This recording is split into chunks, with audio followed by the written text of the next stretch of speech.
Green. Who's got green? And why do you like green? I think I like bringing nature inside.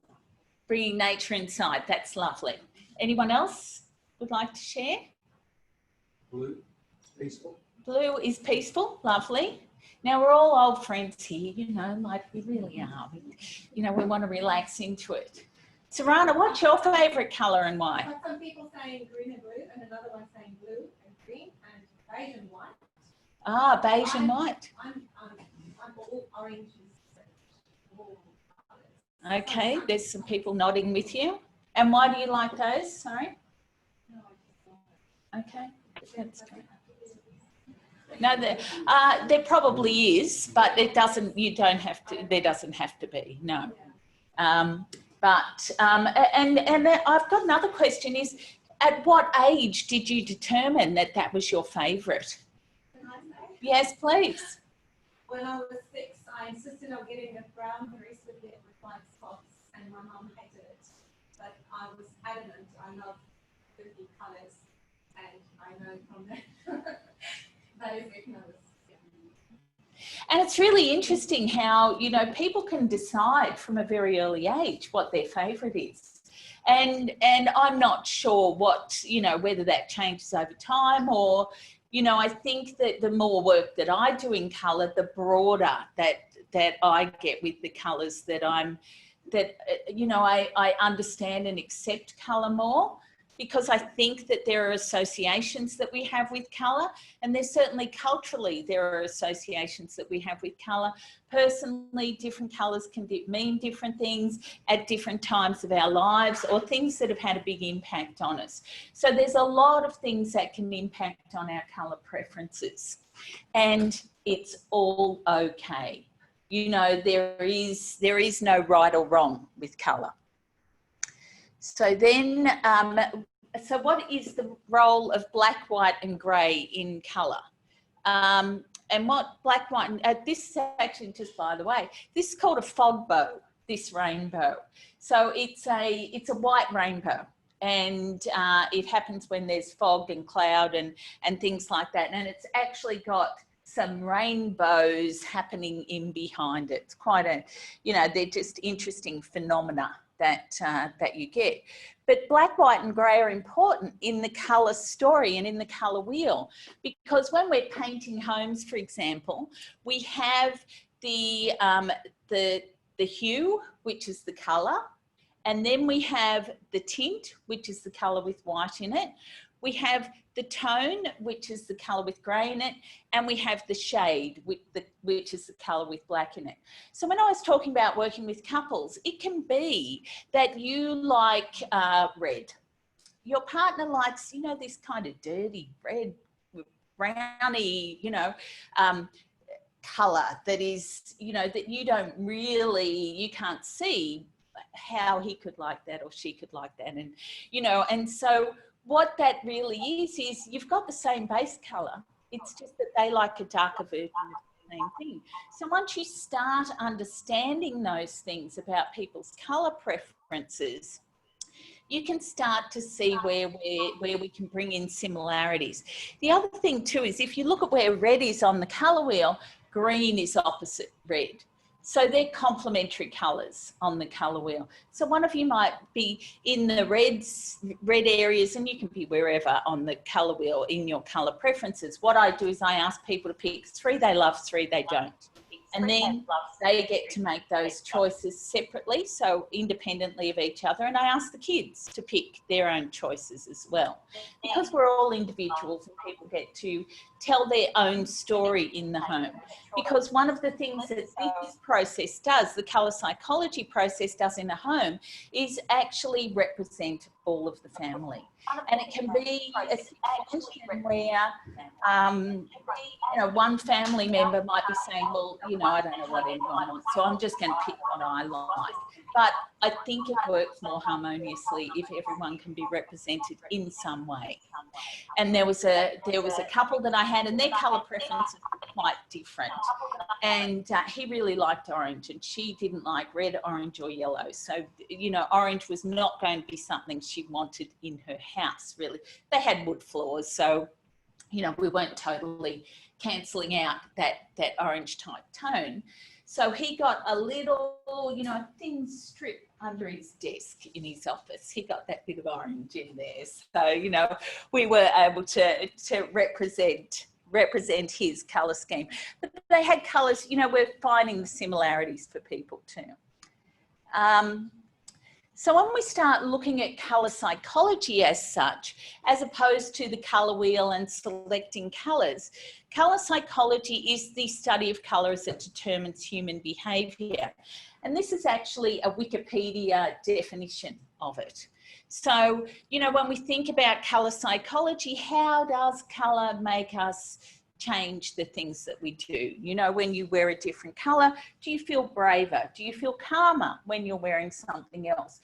Do you look at a colour and you think, I just can't, I can't do this. I can't wear this colour. It's just not me. It's not me. And that's really where we start to see colour and how we start to see it. And the reason is that colour works directly on our feelings and emotions. You know, that we're not just, that it's an energy. We're an energy. Everything's an energy.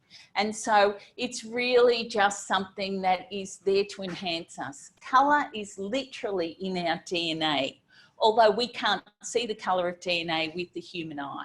So it is something that is within us. I was giving blood one time, and I said to the nurse, is everyone's blood the same colour?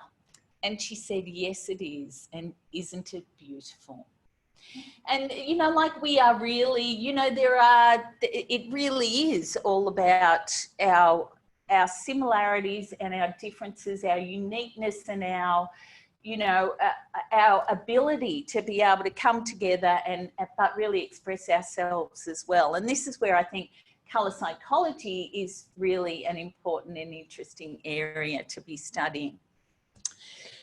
The language of colour is communicated to the brain quicker than words or shapes. So essentially what it means is that you see a colour, you know, yellow is the colour that jumps out at us first. So when you see yellow's great if you've got kids and you want to, you know, if you put a sheet of yellow cardboard down under their computer, then it's supposed to help them focus. You know, all of their textbooks you can put in yellow now and see how it goes, see how it works.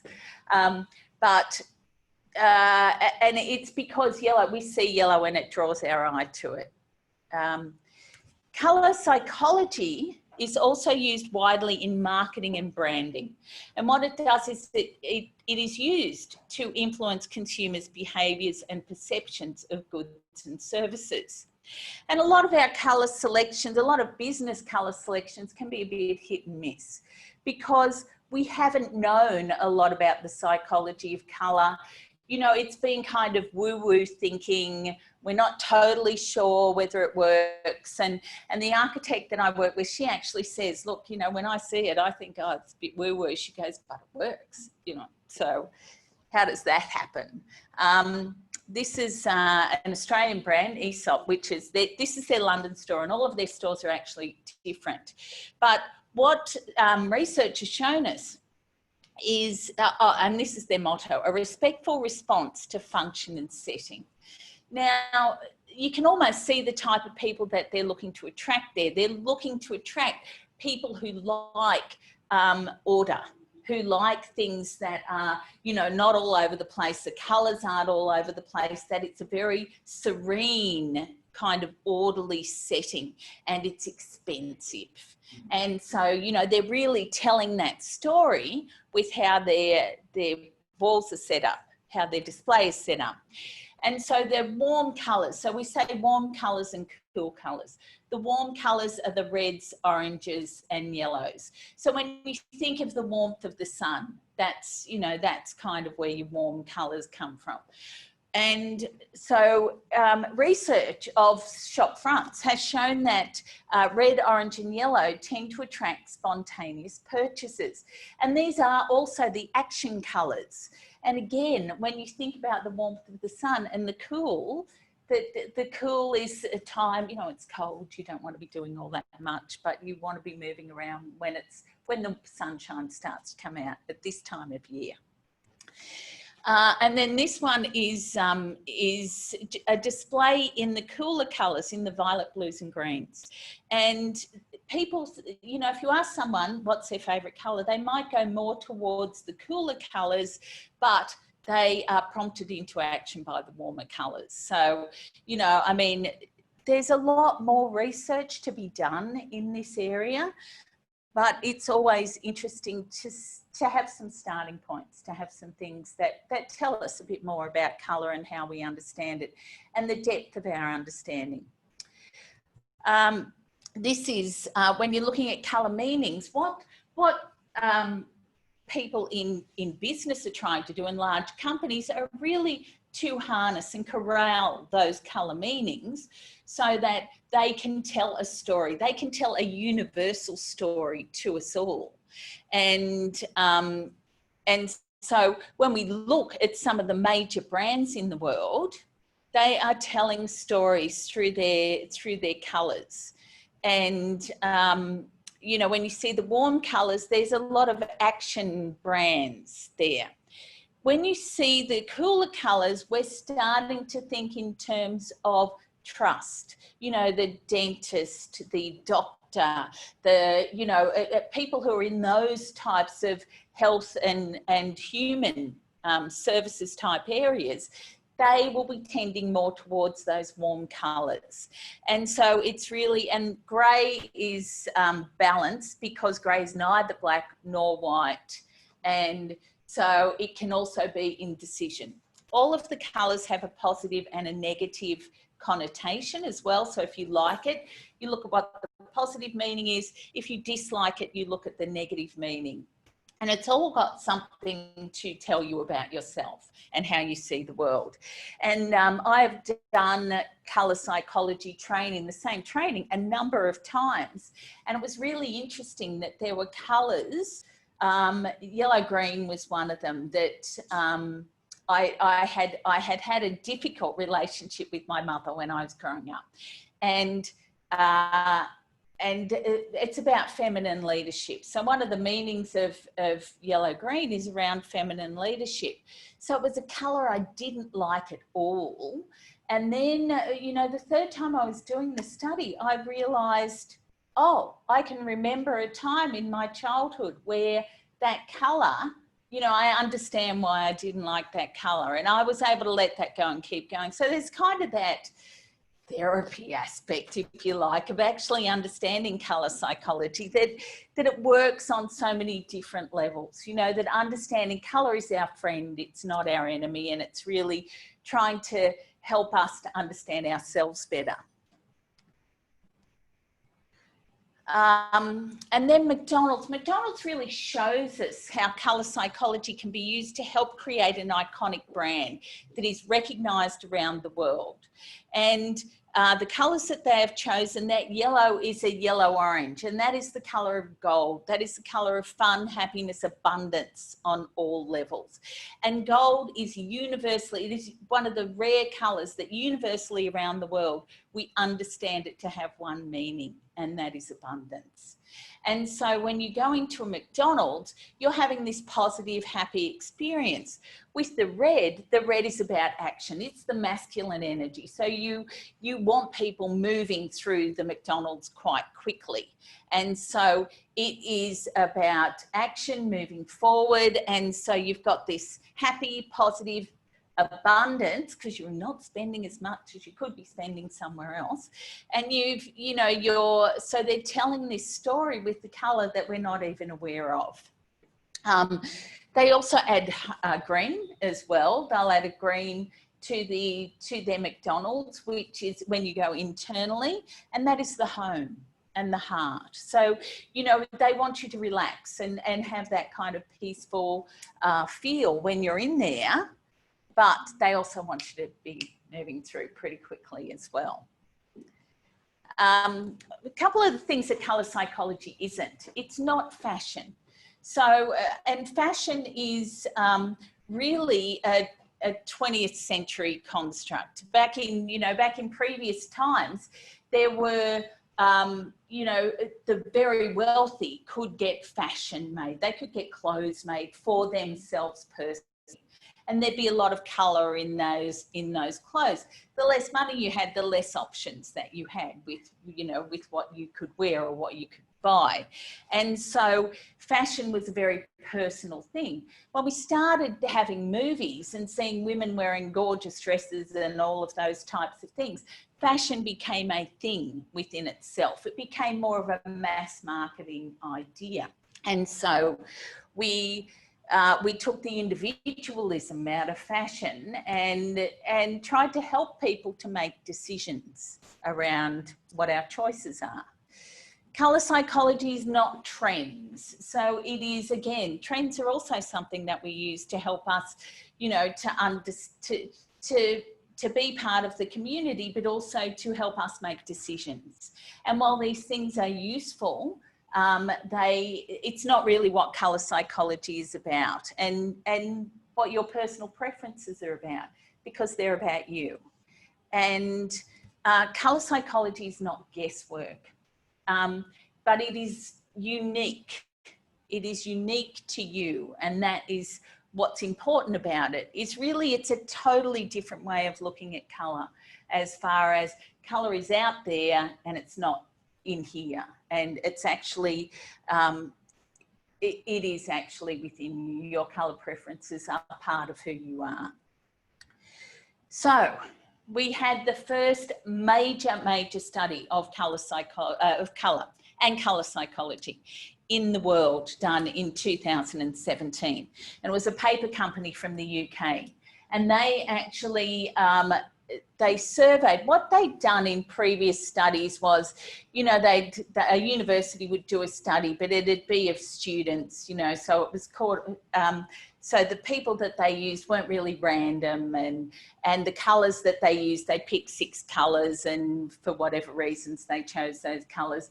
And so they kept on coming up that blue was our favourite colour. Blue is the favourite colour for men and women around the world.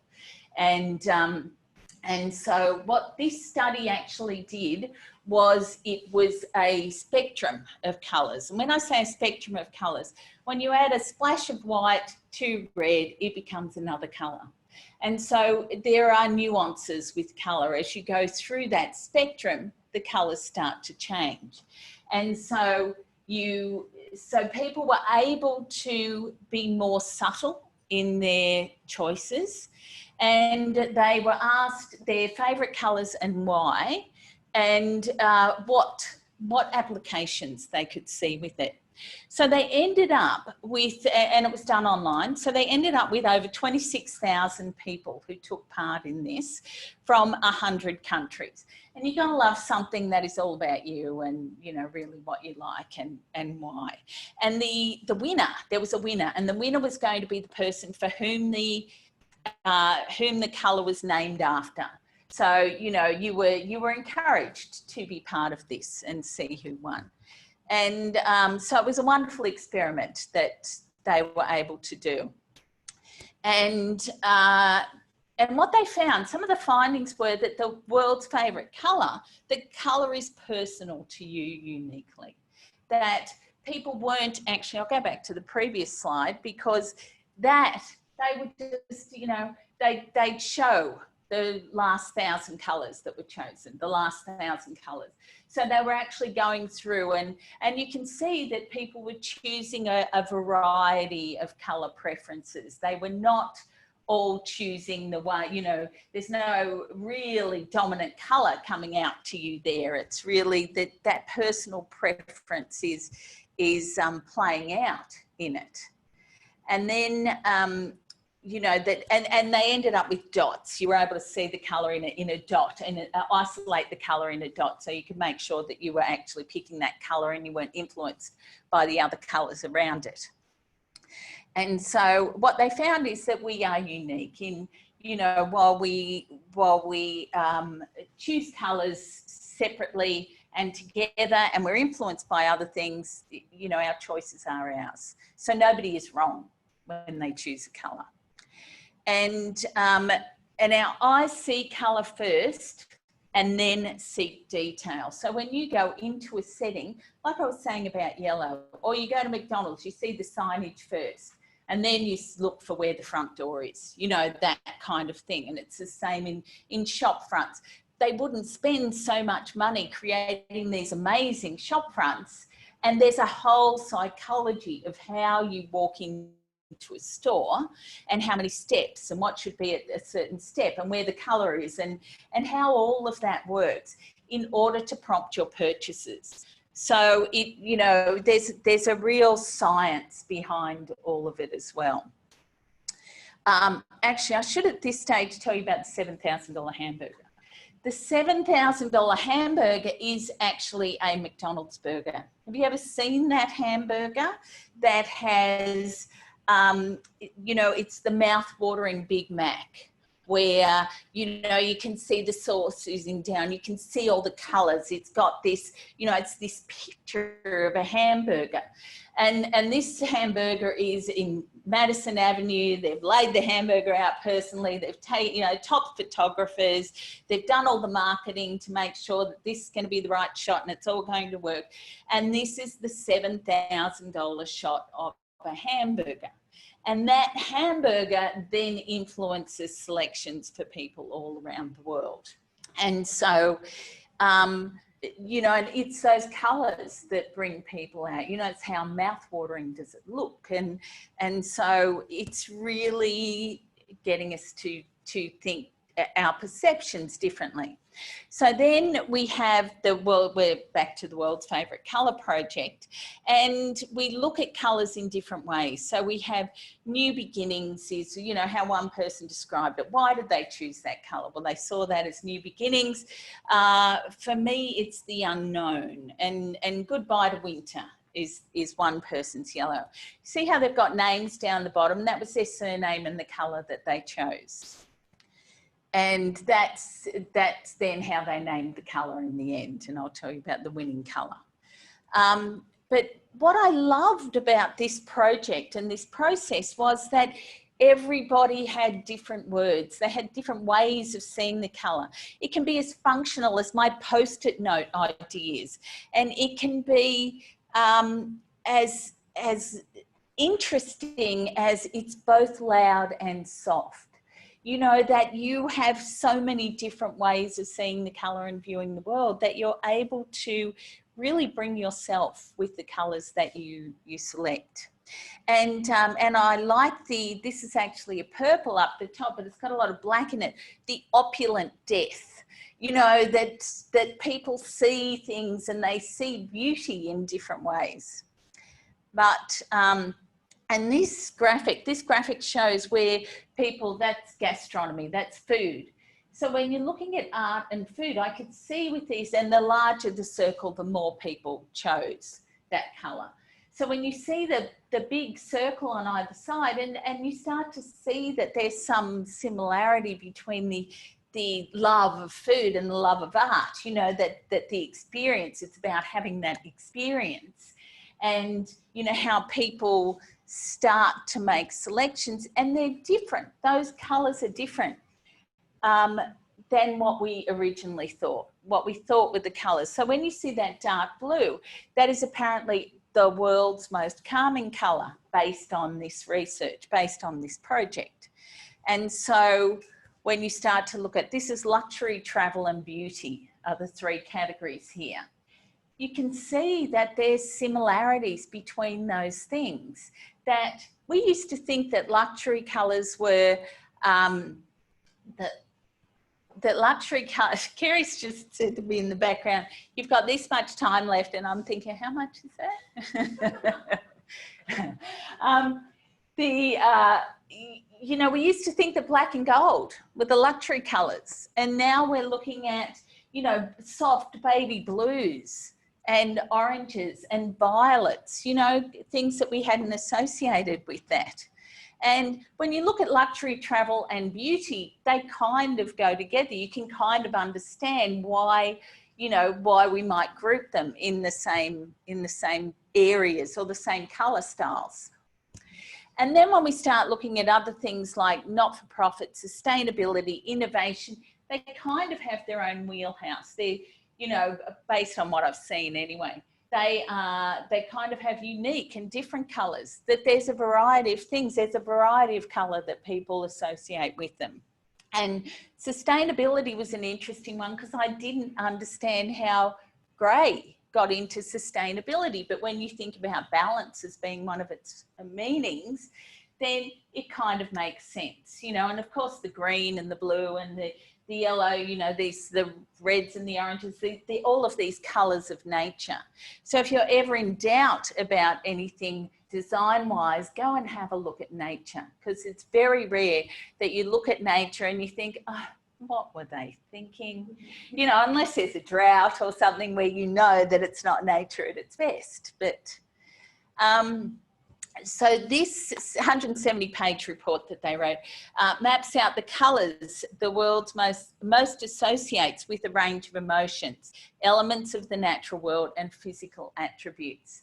And but nobody's really ever seen the report, not because there's something wrong with the report. They just charge 175 UK pounds for you to be able to actually buy the report, and so it's, you know, all of the findings aren't widely known yet, but I think that information will come out over time.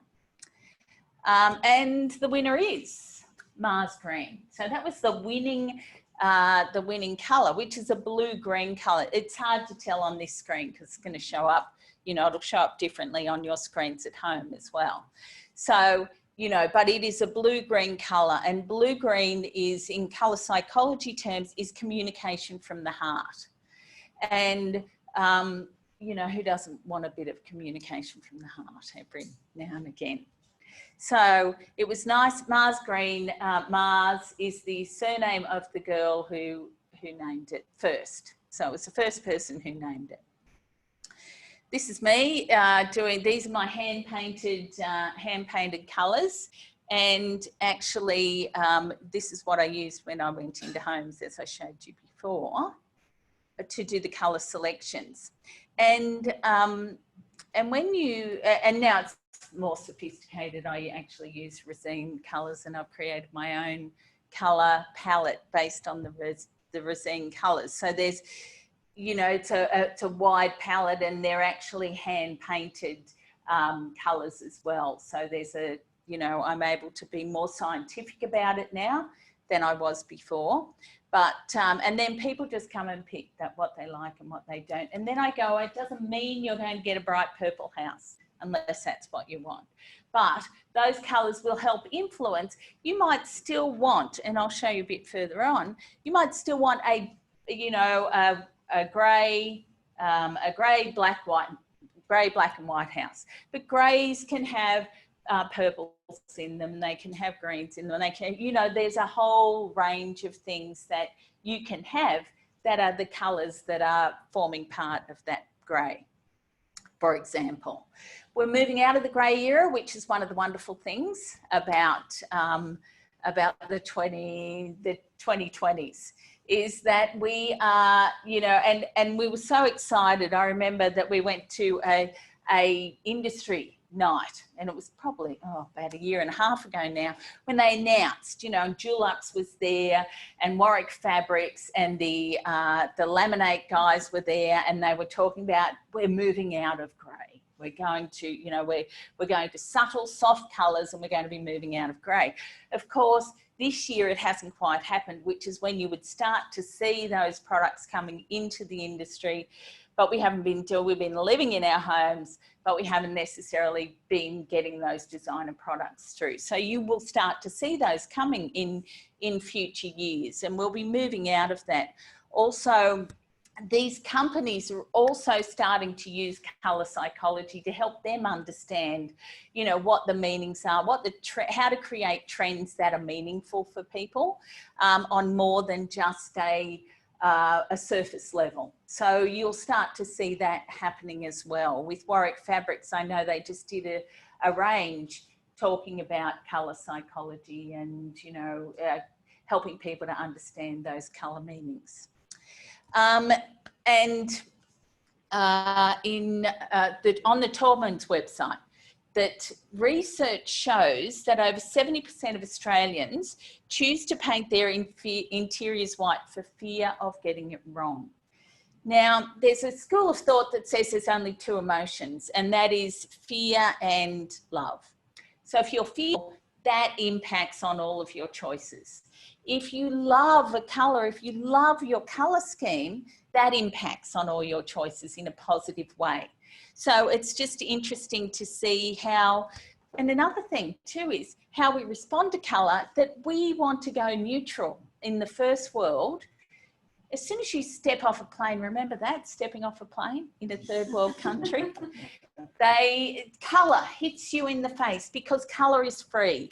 Colour is, you know, you can, paint is money in a can. You know, you can use colour to be able to change your world in whatever way. You dress in colours. And here we are, we're trying to move, we're moving away from colour.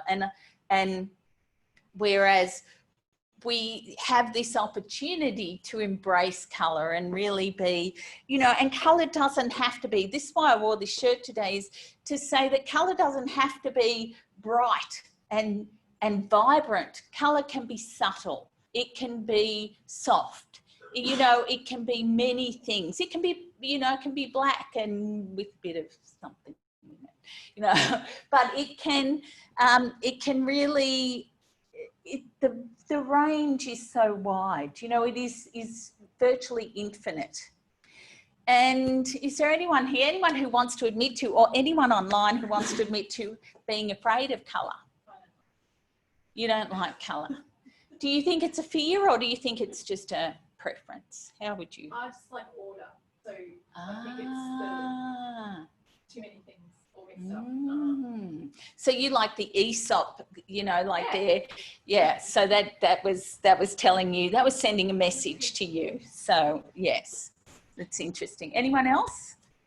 Nobody's going to tell me anyway, are you? But that's all right. That's all right. So we have been afraid of expressing ourselves through colour because everyone's got an opinion. Everyone knows what's best for your home or what you should be doing. And, you know, you just got to stop inviting those people sometimes. But, you know, but our new way of thinking, and this is a home that I did, and it's still a grey, you know, grey, black and white home really. And that rainbow is actually real. This was the party at the end of the, you know, after they built the home and had it finished. And so, you know, you couldn't have asked for better than having a rainbow turn up for you. But it's really, the new thinking is about what are your colour preferences and helping you to understand what they are and what's important about those. And helping you to interpret those through colour psychology. And, you know, that we used to be following trends or creating trends. And now we're creating stories, colour stories that are relevant to you and relevant to your life and that reflect who you are and taking advantage of the power of colour psychology. And then, you know, the I want what she's having kind of idea, that it's really, we don't have to be that way anymore. Like I was showing you the Rosine colour palette. Paint companies have thousands of colours. And so we want to take advantage of that. So now we want to look at how do we take colour to a new level in interpretation in commercial, community and residential projects using colour psychology. How do we use colour to be able to help people in different settings to enhance our lives and our experiences of life and to nurture and nourish us. This is a young artist who he's actually today, he's working on a wall for a client of mine. And he does street art, he does things like, you know, he does quite a few different projects. And while they're not all, the one that he's doing on the wall for my client is actually clouds with a gold lightning going through it. So it's a bit more subdued in colour than these ones are. But just being able to individualise your home, individualise the scene in your home to be able to make it different, to make it all about you. And then these are some clients that I've had. This one on the left, that's a rug that was in the colour scheme these clients want. They were very, very brave with colour and with design. And so we were able to create a colour palette that was really rich and vibrant for them. The wall behind that area, just one feature wall, was pink, a soft pink, and it had a big round window in it. And so the sunlight would come in and play with these colours. And they had furnitures with pattern on it as well. So, you know, real bravery around it. They used to own a furniture company though, so they were brave with colour and with fabric and design. The one on the right is a waterfall, and this was designed, this is it, not finished, but it was painted on the wall of a home for some other clients, a young family, and they really wanted the things that were important to them to be on the wall. The water, the nature, you know, and really having that indoor-outdoor feel, because two of the other windows of that room were actually looking outside. And so, you know, it really was about making them feel at home and having that natural feel inside their home. And, oh, and I've got some gifts for you. So that is, you know, but that's some of, and you don't have to be that bold, you know, but start thinking about things too. Wallpapers. Wallpapers are magnificent. You can peel them off these days. You know, you don't have to keep them forever. They're not like grandma's house. They are, you know, spectacular. They can be textures. They can be, you know, they can be really, you know, you can have this on your wallpaper. You can have an artist's impression, you know, or an artwork in wallpaper now. You know, there are so many ways to do things that you can really be creating something amazing for yourselves. And I've got a gift for you. I've got two passions. One is homes for sale. So I do a lot of work in helping people to become house proud home sellers. But I also do, obviously, colour psychology is the other area that I'm passionate about. So I wrote an ebook, which is Colour Psychology in Homes for Sale. So what it does is it helps you understand you know, the connection between colour, between purchasing, but also between how it feels in a home when you're living in it. So in coming days, I will send that out to all of you who have registered, and so you'll have a copy of that. Now down below, I've got a link to a website if you really want to be learning more about colour psychology. I don't know if you can see it online, but it is www.empoweryourselfwithcolorpsychology. There's no U in the colour. .com. And this is a website that's actually been created over 30 plus years by an Australian woman who is passionate about colour. And so if you want to have a look at how colour, you know, colour in business, colour meanings, all of those sorts of things, you can go onto that website and have a look at that. And, you know, and then a couple of hours later you'll emerge and you'll go, oh, it's been quite a journey. So we don't have a lot of time. Kerry's been showing up her hands to me, giving me sign language. But does anyone have any questions? Yes. I'm sorry, what was your name? Susan. Susan. Thank you, Susan. Just going back on to when you were saying that the greys are, you know, fading out. What colours were the people that you were meeting with saying that they were introducing? It was more of a representation of the colour wheel. So when you think, I mean, the beiges, the warm colours. You know, when we talk about the beiges and the browns and the things that we've thought of as, oh gosh, no. You know, it is still the colour of nature. There's still, you know, it's got that natural appeal to it. It's got that natural feel to it. And it's actually, in colour psychology terms, it's like a big warm hug. So, you know, and they're the reds, the yellows, the oranges. And so there's a lot of personality in that, even though you can be very subdued about it. And of course, there are the greens and the blues. So there's quite a spectrum. We don't tend to use very much violets necessarily in our home. Violet is the most spiritual of the colours, but we do, you know, there's some maroons, there's those type of deep reds as well, and deep blues, and you know, so it depends on whether you want more, where your calm comes from, I guess. Does it come from those, you know, reds and blues and yellows, those warm colours, or does it come from the cool colours? So it's really about, you know, the personalising and the personality. And your name? Julie. Hi, Julie. Hi. You mentioned very quickly in passing about the painting everything out white, and then I've had someone in my home in the last week say, paint everything out white, your walls, your ceiling, your rafters, your everything, and then start adding. What would your thoughts on something like that? Are you staying in the home? I am rebuilding after a fire and wanting to look at moving on. So you're, okay. So I enjoy living there while yes. the process, once it's happened for a little while, but I don't know how long that is, and then I'm wanting to sell. So where are you living? Which area? Oh, Eaton's Hill on acreage. Okay, great. Okay. So when they say white is, and this is the other thing, when you go onto the paint websites, you will see that they'll say, you know, do a little quiz and we'll tell you what your favourite colour is. And they ask you what your animal totem is, and what's the colour of your baby's eyes, and what was the colour of the water in that, you know, holiday that you went on, and, you know, so they're kind of random questions. And then at the end of those questions, it comes up with 32 different versions of white.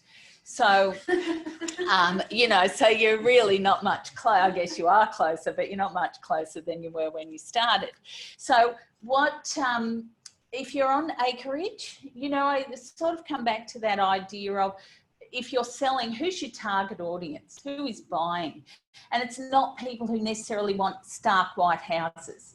We've been painting the interiors of our homes in Lexicon a lot at the moment. It's one of our favourite paint colours at the moment. Lexicon is white with black in it, which you'll probably like, but it is quite stark for most people. I did it in the home of a doctor because she was used to a clinical environment, and I've had other people who work in healthcare who really like that colour. For most of us, it is too stark.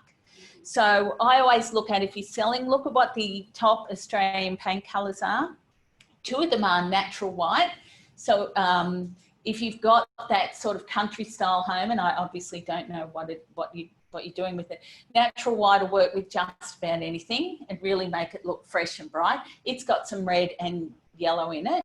Or antique white USA is another one. So either of those are going to work as far as selling your, you know, getting a broad appeal when you decide to sell your home.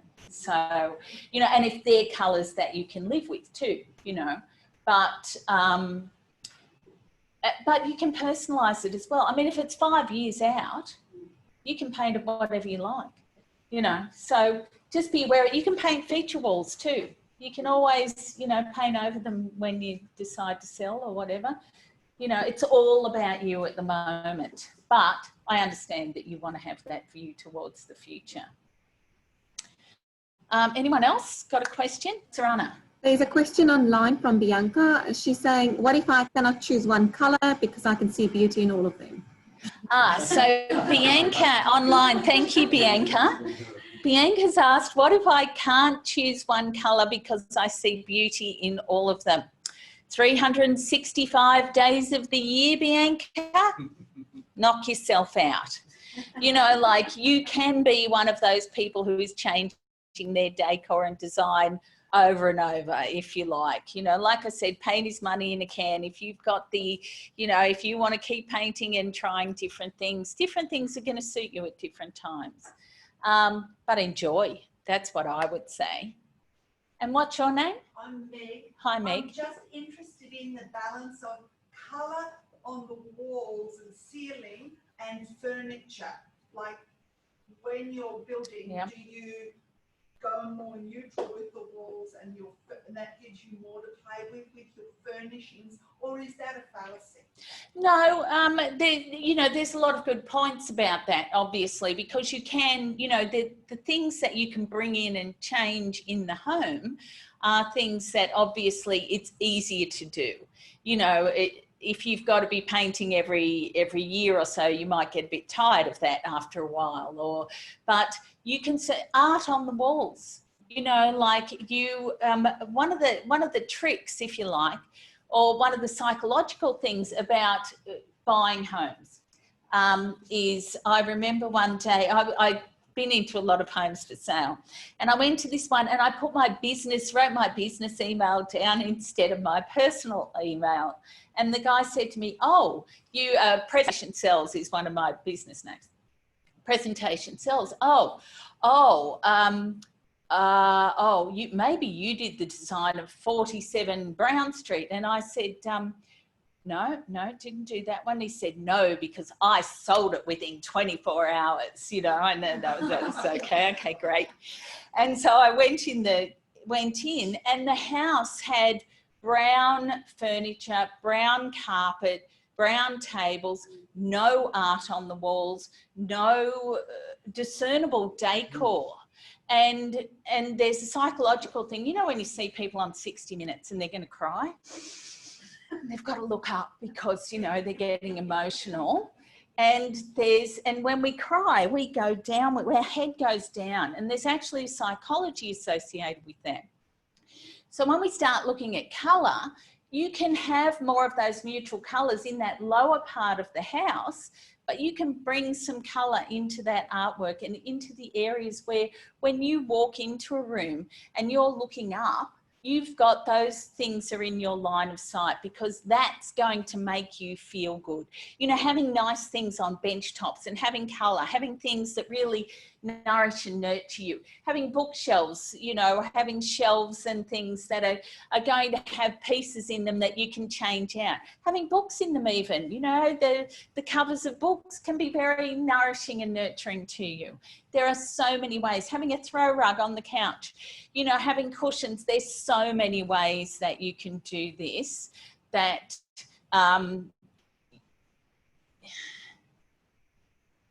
that it's for you to decide, I suppose, what is, you know, is it going to be really painful? If you've got dogs, kids, you know, teenagers, I mean, you know, I know they're kids too, but, you know, and, but if you've got a lot of action and activity in your home, then you're not just thinking about you, you're thinking collectively and what's going to work for everybody as well. So, you know, there's a number of levels on which you want to think about that.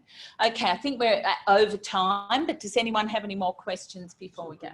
And what was your name? John. John, hi John. With colour, style, yes. If you go Hampton style and they're going to change the colour sequences in the future, all your Hampton styles are your light greys, medium greys, white. Yeah. If they're changing to broader colours, yes. What's going to happen to that style trend of Hampton? Look, I think you can, subtlety, I suppose, is again that idea that you can be moving toward, you know, soft pinks. You can still do some of those types of colours, the navies, the blues, you know, you can go a bit deeper with those colours. You're just kind of offsetting. You're not going too dramatic. Yes, exactly. That's right. So you start to merge into those areas, you know. I met a woman in the US, and she was a stylist for, you know, the silver-haired guy who wrote Chicken Soup for the Soul. She did his styling, his clothing style. One of the things that she said was that whatever your colour is, you can choose that as your black. You can choose that as your grey. You know, so it might be a deep coffee colour. And so you can choose that as your dark colour. You don't necessarily have to, doesn't have to be greys. It doesn't, you know, and the whites can be the off-whites, the natural whites, the beiges, the, you know, just moving into, they can still be muted, but you're just moving into those newer tones. But if you have something like natural white, for example, which is a Dulux colour, then it will work with, you know, with your neutrals being black, white and grey, that it will work with those as opposed to, and if you add any other colour, it's all going to work anyway. So, you know, whereas lexicon can be quite, you know, quite stark, in my opinion. Okay, any more questions? Sarana's got one from Dana online is asking if you have any courses online that they can do. Dana, not at the moment. There aren't any courses online at the moment, but, you know, stay in touch, stay tuned, because I'll keep you posted on what's happening in the future. So thank you for that question. Okay, well, that about wraps it up. How's everyone feeling about colour now? You're going to go out and buy something bright. Help the economy, eat a big burger, whatever it is. Thank you.